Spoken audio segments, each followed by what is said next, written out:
Hello, কি অবস্থা সবার? কেমন আছেন সবাই? আমরা ভালো আছি। আজ আসছি একটা ঈদ পার্টিতে। এইবার ঈদটা ছিল উইকডেতে, তাই পার্টিটা হয়েছে উইকেন্ডেতে শনিবারে। আর যেদিনকে পার্টি ছিল ওই দিনকে প্রচুর বাতাস ছিল, ঠান্ডা যা ছিল মোটামুটি চলা যেত, কিন্তু তার ভিতরে ছিল একদম ঝড়ের মতো বাতাস। মানে ঈদ মাটি, এত সেজেগুজে কারোরই তো আর জ্যাকেট পরতে ইচ্ছা করবে না, কিন্তু এতই ভয়াবহ ঠান্ডা ছিল যে জ্যাকেট না পরে কোনো উপায়ই ছিল না। প্রচণ্ড বাতাস ছিল, সবার গেট আপ দেখেই বোঝা যাচ্ছে যে এত সুন্দর সাজার পরও সবাই মোটামুটি জ্যাকেট পরে আছে।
একটা পর্যায়ে ঠান্ডা সহ্য করতে না পেরে আমিও একটা চাদর পরে নিয়েছি, কারণ এরপরেই ছিল খাবার টাইম।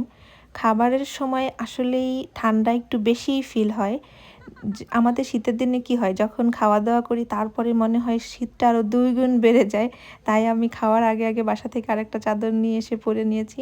আর এই দিকে মেয়েরা সবাই অলরেডি খাওয়া শুরু করে দিয়েছে।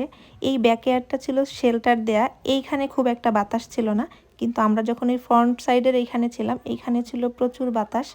আর বাচ্চাদের ব্যাপারটা দেখেন, এরা আসার পর থেকে একেবারে নন স্টপ খেলে যাচ্ছে। ওদের কোনো বাতাস শীত ওরা তোয়াক্কা করতেছে না। আসলে পুরো মজাটাই আমার মনে হয় এরাই বেশি করেছে। এরা এত দৌড়াদৌড়ি করেছে যে এদের আসলে ঠান্ডা ঠান্ডা খুব একটা লাগে নাই। এই তো ছিল আমাদের ঈদ পার্টি। আপনাদের কেমন লাগলো জানাবেন অবশ্যই। বাই।